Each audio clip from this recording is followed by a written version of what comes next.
warahmatullahi wabarakatuh. Saudara-saudara sekalian, pada kesempatan ini saya Profesor Dr. Anand Sutisna sebagai dosen pengampu mata kuliah analisis statistik riset pendidikan masyarakat ingin menyampaikan beberapa hal terkait dengan perkuliahan analisis statistik ini. Pertama, tentu kita harus bersepakat bahwa dalam mata kuliah ini memang dirancang dan dipersiapkan untuk membekali saudara agar kompeten di dalam melakukan analisis data secara kuantitatif. Oleh karena itu, dalam mata kuliah analisis statistik riset pendidikan masyarakat ini ada 4 pokok bahasan atau 4 capaian pembelajaran yang ingin kita tuntaskan. Yang pertama, tentu saudara harus memahami konsep tentang apa itu statistika dan statistik, termasuk riset atau penelitian, pengukuran, dan juga skala ukur, karena ini penting di dalam konteks pendidikan masyarakat. Nah, yang kedua, saudara juga diharapkan mampu untuk memahami elemen atau bagian-bagian dalam statistik, ya, karena banyak ragam atau jenis statistik, baik itu yang parametrik maupun statistik non parametrik.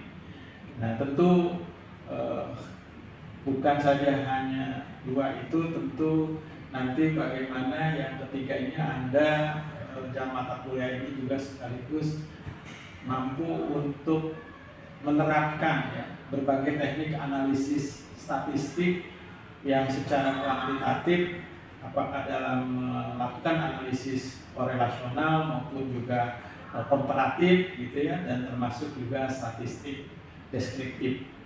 Dan yang terakhir, mata kuliah ini juga menuntut saudara untuk terampil di dalam penyajian data, sehingga dalam penulisan karya ilmiah betul-betul secara logis, ya, secara ilmiah bisa dipahami oleh para pembaca sekalian. Nah, oleh karena itu saya kira dalam pembelajaran analisis statistik ini tentu akan menggunakan variasi metode yang tentu akan mengedepankan dialog dan tanya jawab, serta juga diskusi kelompok, serta juga studi kasus, dan bahkan juga ada studi proyek.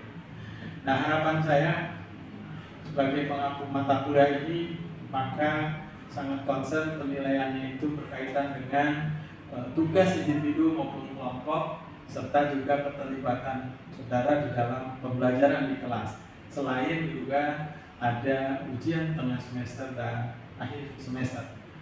Nah, saudara-saudara sekalian, tentu mata kuliah analisis statistik ini tidak sekedar dipelajari, tapi juga harus bisa dilatihkan, ya, sehingga dengan latihan itulah Anda akan terampil bagaimana melakukan analisis data secara kuantitatif.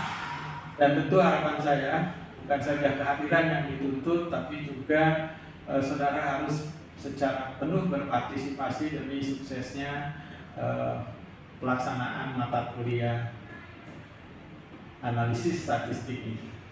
Demikian saya kira sebagai awal pembicaraan kita, dan mari kita akan memasuki pada pokok bahasan yang pertama terkait dengan bagaimana konsep statistika dan statistik. Tentu kita akan pelajari lebih lanjut, termasuk penelitian, kemudian juga pengukuran, dan juga skala ukur.